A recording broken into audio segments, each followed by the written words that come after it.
রাজনৈতিক দলগুলোর সঙ্গে আলোচনার অগ্রগতি আশাব্যঞ্জক নয় বলে মন্তব্য করেছেন জাতীয় ঐকমত্য কমিশনের সহসভাপতি অধ্যাপক আলী রিয়াজ। রবিবার রাজধানী ফরেন সার্ভিস একাডেমিতে রাজনৈতিক দলগুলোর সঙ্গে জাতীয় ঐকমত্য কমিশনের দ্বিতীয় দফা সংলাপের সপ্তম দিনের আলোচনায় শুরুতে এসব কথা বলেন আলী রিয়াজ। রাজনৈতিক দলগুলোকে গত জুলাই মাসের কথা স্মরণ করিয়ে দিয়ে আলী রিয়াজ বলেন, আরেকটি জুলাই এসেছে।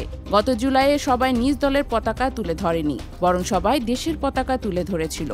সবাই ফ্যাসিবাদ থেকে মুক্তি পেতে রক্তক্ষয়ী আন্দোলনে ঝাঁপিয়ে পড়েছিল।